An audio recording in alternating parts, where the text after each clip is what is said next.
Viewers আসসালামু আলাইকুম রহমতুল্লাহ। আমি doctor Mohammad Harun Rashid, new life trauma centre Rampura থেকে আপনাদের আমার চ্যানেলে সুস্বাগত। আজ প্রতিবারের মতোই আমি আপনাদের সামনে কিছু স্পেশাল কেস নিয়ে আসি।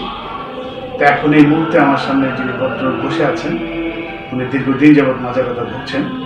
ওনার মাজা ব্যথার কারণ জানবো, মাজা ব্যথার চিকিৎসা নেওয়ার পরে কেমন ছিল, এবং সেকেন্ড টাইম উনি যখন আসছেন দীর্ঘ 2 বছর পরে কী কারণে এসছেন এটা আমরা জেনে নেব। উনি দীর্ঘদিন যাবৎ মাজা ব্যথা ভুগছেন। ওনার মাজা ব্যথার কারণ জানবো, মাজা ব্যথার চিকিৎসা নেওয়ার পরে কেমন ছিল, এবং সেকেন্ড টাইম উনি যখন আসছেন দীর্ঘ 2 বছর পরে কী কারণে এসছেন এটা আমরা জেনে নেব।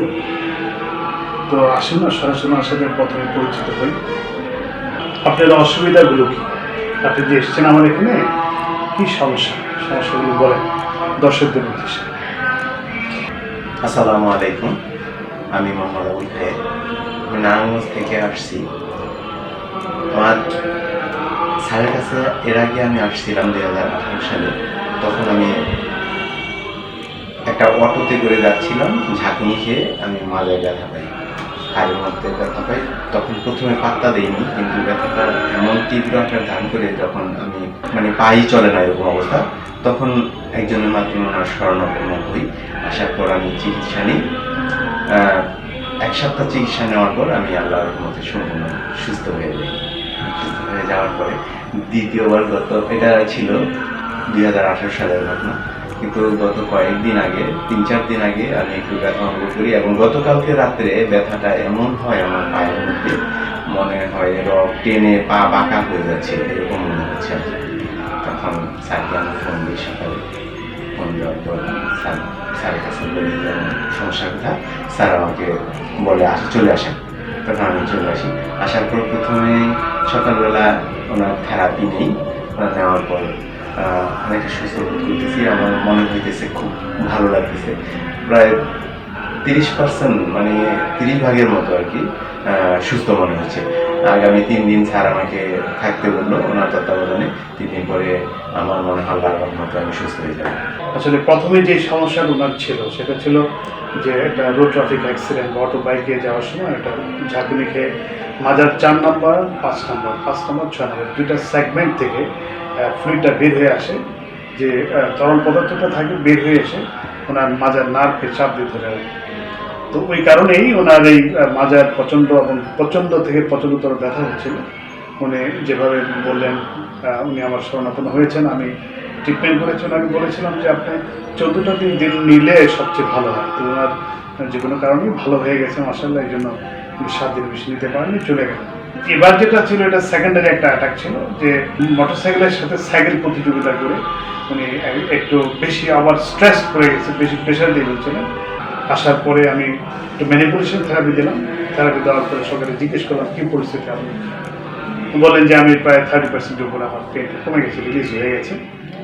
তো আমি বললাম যে ঠিক আছে, আপনি 72টা ঘন্টা সময় দেন, আমি একটু বাকি ঠিকঠাক করে দিই আল্লাহর ইচ্ছায়। তো আশা করি ইনশাআল্লাহ ঠিক হয়ে যাবে। এবং আমরা চাচ্ছি যে আজকে প্রথম সেটিংয়ে প্রথম কথা হলো, আমরা লাস্ট 3 দিন পরে লাস্ট সেটিংয়ে আমরা আবার ওনাকে একটু বসবো। তো সেদিন আমরা বিস্তারিত জানবো আসলে কতটুকু উন্নতি বা অবনতি হলো। তা আশা করছি ইনশাআল্লাহ আল্লাহর ইচ্ছায় রোগ ভালো করার মালিক তো আল্লাহ, আমরা শুধু চেষ্টা করার মালিক।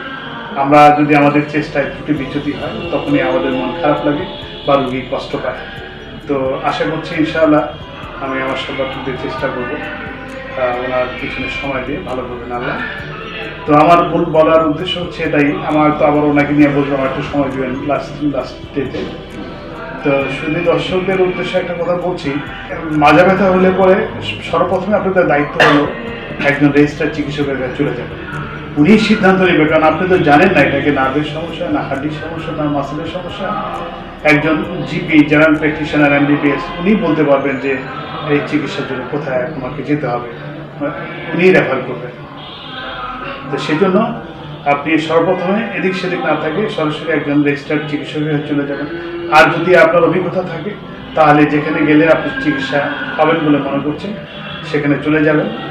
এগুলো নিয়ে ওই টোটকা, পানি পড়া, এটা সেটা যে কতগুলো জিনিস আছে গ্রামে সবাই করে থাকে, হঠাৎ করে দেখা যায় মাজা ব্যথা হয়ে ডিসপ্রলাপস হয়ে গেছে, মাজার মধ্যে মালিশ শুরু করে দিলে এটা আরও বেশি বাড়ে।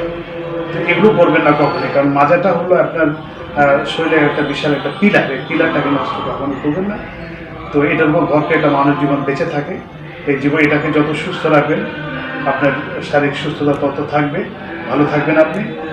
আর এটা যখন ক্ষতিগ্রস্ত হয়ে যাবে, ঘরের পিলারের মতো যখন পুরাতন হয়ে যায়, পুরো ঘরটাই নড়বড়ে হয়, তখন আপনার শরীরটা নড়বড় হয়ে যাবে, আপনার জীবন জীবিকার উপর প্রেশার দেবে, আপনার আয়ের পথ কমে যাবে, রোজগারের পথ কমে যাবে, ফ্যামিলি সাফার করবে এবং কর্মসংস্থানের উপরও সমস্যা হবে।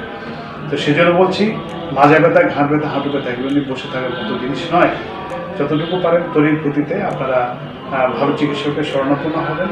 কোনো ধরনের টোটকা, কোনো রকম বাজে চিকিৎসা না নেওয়াটাই যুক্তিসঙ্গত হবে।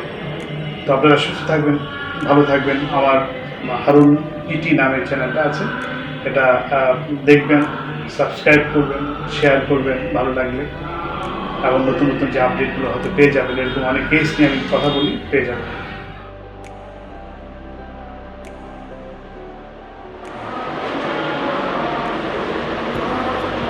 দর্শক শ্রোতা, আমরা আসলে যেহেতু সমস্যাটা মাজায়, সেহেতু আমাদের এটার সাথে মাজার মাসেলের সাথে ঘাড়ের মাসেলের একটা সংযোগ আছে। তো আমরা এটাকে কিছু কিছু কোরিলেশন আছে, এটাকে ক্লিয়ার করতে হবে। আমি যদি মাজার সমস্যা থাকে, মাজাটা যদি ক্লিয়ার, শুধু মাজাটাই ক্লিয়ার করি, তাহলে এটা একটা টেম্পোরারি ক্লিয়ার হবে।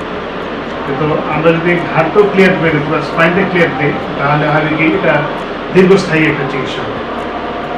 যদি উনি মেনটেন করতে পারেন, বলা যায় এটা বহু বছর হতে পারে, কোনো সময় লাইফ টাইম হতে পারে, যদি এটা মেনটেন করতে পারেন।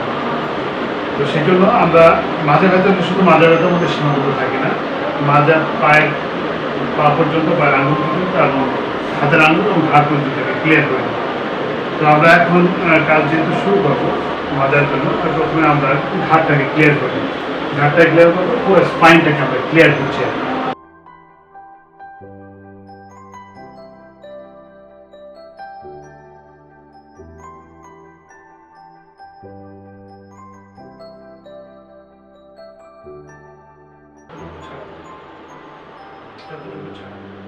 আর ওখানে আসো,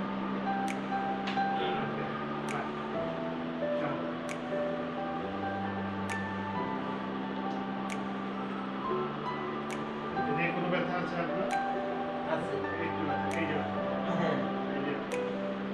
আপনার কত ঘন্টা বসে কাজ করেন?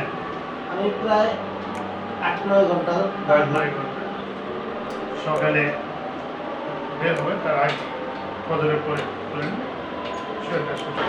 উনি যখন সকালে আসছিলেন তখন এই জায়গাটা পুরো শক্ত ব্লক হয়েছিল, আমি মার্ক করেছি, পুরাটা একদম শক্ত ছিল। এখন মাসালা অনেক নরম হয়ে গেছে। সকালের পর থেকে কি ব্যথা আসছিল এখানে? না না, সেটা আসেনি।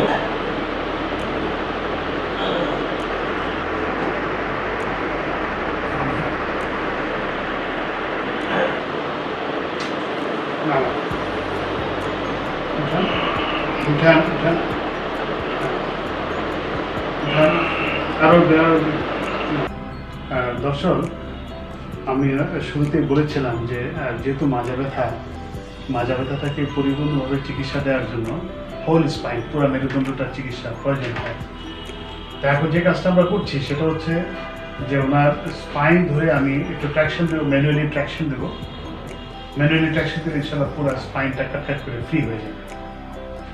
ফ্রি হয়ে গেলে ওই যে একটা প্রেশার আছে, যে প্রেশারটা কম লাগবে, প্রেশার লাগবে না, স্পাইনের যেটা চাপ আছে চাপটা ফ্রি হয়ে যাবে, আর নার্ভটা যথেষ্ট ভালো থাকবে, সুস্থ থাকবে।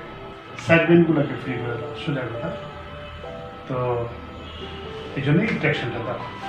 তো আপনার দায়িত্ব হচ্ছে দাঁতে কামড়কে ধরে রাখেন, পুরো শরীরটাকে ফ্রি করে দেবেন, আর শক্ত করবেন না। যতটা ঢিলা করে রাখা যাবে ততই আপনার ট্র্যাকশনটা ভালো লাগবে। একদম এই টানটা চলে যাবে মাজা পর্যন্ত, কেমন? জি। তো সেক্ষেত্রে এখানে ভয়ের কিছু নাই, ভাঙার কিছু নাই, নষ্ট হওয়ার কিছু নেই, দুশ্চিন্তাগ্রস্ত হওয়ার কিছুই নেই। আপনার কাজ হচ্ছে বড় করে শ্বাস, দাঁতে দাঁতে কামড় রাখেন, নাক দিয়ে শ্বাস নেবেন, বড় করে শ্বাস নেবেন, বড় করে ছাড় দেবেন। হাত দুটো বুকের উপর রাখেন, দাঁতে হাতে কেমন রাখেন, লম্বা শ্বাস নেন, বড় শ্বাস নেন, পেট ভরে শ্বাস নেন, আবার ছাড়েন। তুমি টাইট করে ধরো, হ্যাঁ নেন, শ্বাস নেন, ছাড়েন, ছাড়েন। টানটা কতটুকু গেল? অনেকখানি একেবারে মাজা পর্যন্ত? মাজা পর্যন্ত। ফাইন, আপনি বড় বড় শ্বাস নেন। ফাইন, চমৎকার। আবার নিচে নাও। হ্যাঁ, এবার বাম পাটা উঠান। Good. দর্শক শ্রোতা দেখছেন এখন যে পায়ের যে একটা স্বাভাবিক যে এটা রেঞ্জ মোশন যেটাকে বলে, এটা নর্মালি 90 ডিগ্রি হয়, তো ওনারটা অলওয়েজ 90 ডিগ্রি আছে। নার্ভের কম্প্রেশনটা অনেকটাই কমে গেছে, নার্ভের চাপ নেই, কম্প্রেশন নেই। এটা সকালবেলায় কমে গেছে বেসিক্যালি, যার জন্য ওই একটা স্পট আপনাকে দেখিয়েছিলাম যে বাহিরের সাইডে যেটা একটা গোল রাউন্ড করা, সেখানে ওনার প্রেশার ছিল, টনটন করতো, ভারী ভারী হয়ে থাকতো, সেটা রিলিজ হয়ে গেছে। ঠিক একই ধরনের ট্র্যাকশন আমি দিয়েছিলাম সবকে। তো এটা হলো ইনস্ট্যান্ট একটা ট্রিটমেন্ট, এবং ট্রিটমেন্টটা যদি ধরে রাখতে পারেন, ধরে রাখতে পারেন জাস্ট একটু ব্যায়াম করা, অন্য কিছু তো নয়, কোনো মেডিসিনও খেতে হবে না।